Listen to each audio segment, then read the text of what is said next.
ఉండండి ఈ వీడియో కొంచెం చూడండి. ఏంది ఈ వీడియో నిమ్మకాయలు చూపిస్తాను అనుకుంటున్నారా? అదే అండి, మా చెట్లో నిమ్మకాయలు బాగా మాగిపోయి అన్ని కింద రాలిపోయినాయండి. అందుకే నిమ్మకాయలు పీకి జ్యూస్ చేద్దామని అనుకున్నాం. మా చెట్లో నిమ్మకాయ చేస్తారా?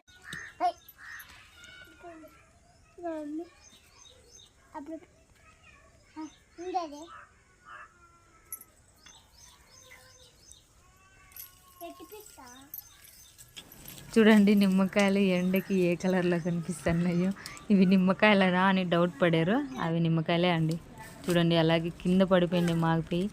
మా బాబు చూడండి వంగి కింద నుంచి తీసుకొని వస్తా అన్నాడు. తీసుకొని వచ్చి నాకు ఇచ్చాడు. అలాగే ఆడాడ కొమ్మల్లో కూడా నిమ్మకాయలు ఉన్నాయి. ఇంకా చాలా చిన్న కాయలు ఉన్నాయి. అవన్నీ చూడాలి ఎప్పుడు పెద్దగా అవుతాయో. మరీ అంత ఎక్కువ ఏం నిమ్మకాయలు కాయలేదు.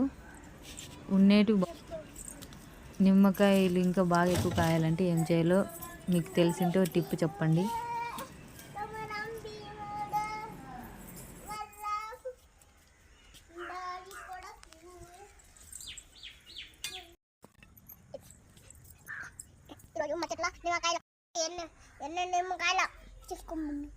Thank you రెన్నీ.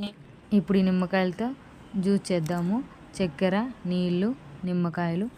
ఒక గ్లాసులోకి నీళ్ళు తీసుకొని చక్కెర కావాల్సినంత చక్కెర వేసి నిమ్మకాయలు ఇలా కట్ చేసి ఇలా దాని రసం ఇలా పిండుకోవాలండి. ఇలా పిండుకున్న తర్వాత అలాగే ఇది ఇలా తిరగొట్టుకోవాలి. దీనివల్ల ఉపయోగం పిల్లలకి నిమ్మకాయలు సి విటమిన్ ఉంటుంది కాబట్టి సి విటమిన్ బాడీలోకి వెళ్ళి బాగా ఇమ్యూనిటీ పవర్ పెరుగుతుందండి. తీసుకోరండి, తీసుకొని తాగి చూసి ఎలా ఉందో చెప్పు. టేస్ట్ చూడు. సూపర్ ఉంది. లైక్ చేయండి, సబ్స్క్రైబ్ చేసుకోండి ప్లీజ్. మర్చిపోదాం friends. Bye friends. I love you friends.